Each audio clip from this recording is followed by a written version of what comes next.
कई सालों के बाद एक ऐसा मौका आया है कि शिक्षा मित्रों और शासन प्रशासन के बीच में एक सामंजस्य बन चुका है, क्योंकि अब नेता और अधिकारी खुद शिक्षा मित्रों की आवाज को उठा रहे हैं, उनकी समस्याओं को शासन प्रशासन के सामने या यूं कहें कि प्रदेश के मुखिया योगी आदित्यनाथ के सामने, शिक्षा मंत्री के सामने रख रहे हैं। ऐसे में एक ये बहुत बड़ी जीत मानी जा रही है, क्योंकि शिक्षा मित्रों की समस्याएं जो थी पिछले कई वर्षों से हल नहीं की जा रही थी, नेता अधिकारी उनकी बातों को सुन नहीं रहे थे, लेकिन अब 2 सालों में एक ऐसा सामंजस्य बनाया गया है संगठन के पदाधिकारियों के द्वारा कि अब जो नेता है वो खुद इनकी समस्याओं को अपनी समस्या बताकर समस्याओं को आगे बढ़ा रहे हैं और उनके हल के लिए प्रयास किया जा रहा है। ऐसे में शिक्षा मित्र काफी ज्यादा खुश भी है, लेकिन कुछ शिक्षा मित्र ऐसे हैं जिनको ये लग रहा है कि अब समस्याओं का हल नहीं हो पाएगा। कारण ये रहा है कि कहा गया था कि दिवाली तक समस्याओं का हल हो जाएगा, लेकिन अब उत्तर प्रदेश में उपचुनाव लगे हुए, जिस वजह से आचार संहिता लग चुकी है और मुख्यमंत्री योगी आदित्यनाथ ने स्वयं ये बात कह दी है कि जो शिक्षा मित्रों की समस्याएं हैं वो अब उपचुनाव के बाद हल की जाएंगी। ऐसे में संगठन के जो पदाधिकारी हैं, संगठन से जुड़े हुए शिक्षा मित्र हैं, उनका तो साफ तौर पे यही कहना है कि उन्हें पूरी उम्मीद है और पूरा विश्वास है कि प्रदेश के मुखिया योगी आदित्यनाथ उनकी समस्याओं का हल जरूर करेंगे और बहुत जल्द उनके बीच में कुछ सुखद समाचार आएंगे। जैसे ही उपचुनाव खत्म होंगे तुरंत फिर से संगठन के पदाधिकारियों के द्वारा मुख्यमंत्री योगी आदित्यनाथ से मिलने का प्रयास किया जाएगा और समस्याओं के हल के लिए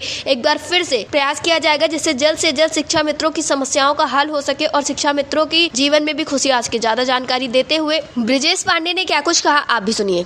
ब्रिजेश जी, आपका हमारे चैनल अडल टीवी पे बहुत बहुत स्वागत है।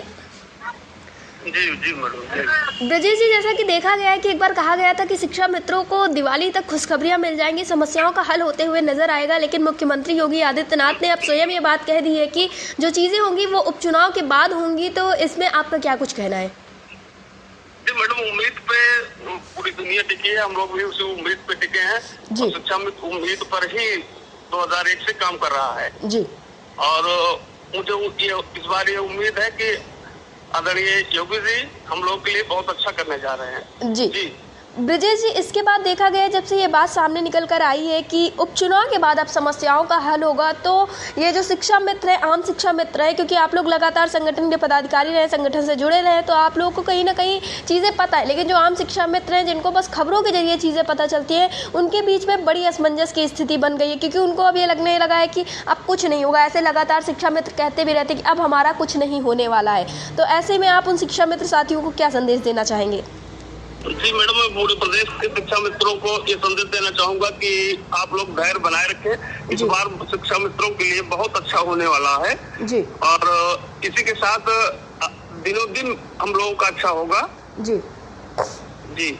ब्रजेश जी, इसमें यह भी देखा गया है कि पहली बार ऐसा हो रहा है कि शासन प्रशासन और शिक्षक मित्रों के बीच में एक जो है सामंजस्य बना हुआ है, तो ये कहीं ना कहीं ये बड़ी सकारात्मक चीज़ मानी जा रही, क्योंकि जो पार्टी है, जो सरकार है, उनके नेता हैं, उनके प्रतिनिधि हैं, वो खुद आप शिक्षा मित्रों के लिए आवाज़ उठा रहे, कह रहे हैं कि वो उनका परिवार है, उनकी समस्याओं का हल किया जाएगा। तो ऐसे में आप शासन प्रशासन के अधिकारियों को और नेतागणों को क्या कहना चाहेंगे?